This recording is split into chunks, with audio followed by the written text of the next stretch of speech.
Welcome to the studio here in Kuala Lumpur. We're with Barrie talking about the energy transition in Asia. Barrie, offshore wind is a big talking point at the moment. It is indeed. Increasingly, most countries in Asia Pacific are starting to look at it as a viable alternative to large-scale fossil or nuclear generation in each country. So this is driven by competitive pricing?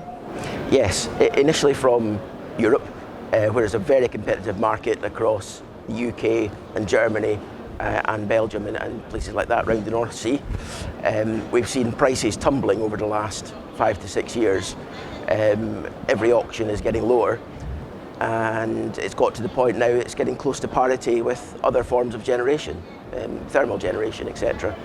So countries in Asia Pacific are seeing that, and because offshore wind can give you scale, like 500 megawatts to a gigawatt per site, then they see that as a good way to replace, large-scale renewable, fossil fuel and nuclear generation.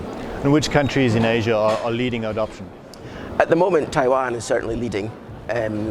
Places like Japan and Korea and Vietnam are very close behind. India have got big plans as well. So there's a lot happening in the region. And this obviously has big impacts on changing business models. Absolutely. We've found that very much within energy itself, is that the expansion across the world, not just in Asia Pacific, but the US as well, soon to be South America, is leading us to really challenge the way that we run our businesses within Europe and expand out across the world.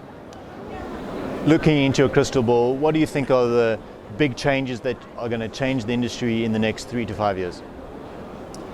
I think increasingly the technology of the turbines. The turbines are getting bigger and bigger, and that's obviously improving your capacity factors, which is a big driver in keeping that cost down, and that will continue.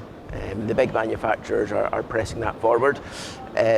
Governments have been very good at encouraging industries such as energy and other players to come in, primarily with feed-in tariffs to begin with, but then transitioning into auction-based arrangements once they have the industry set up. And that obviously encourages supply chain to come in as well, which is the critical factor of everything. You can't start building an industry without having the support of your supply chain there with you. Yeah.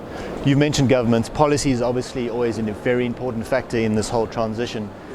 What are the differences that you're experiencing in Asia compared to Europe or other regions? Well, it's very difficult to start an industry from scratch, as it were, especially with offshore wind. A lot of the vessels are very specialised, so there's a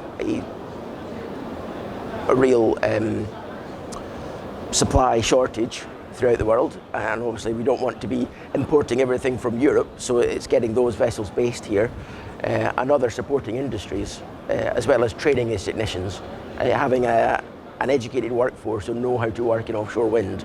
Again, it's very specialised, and it takes time to train people and for them to come through the ranks.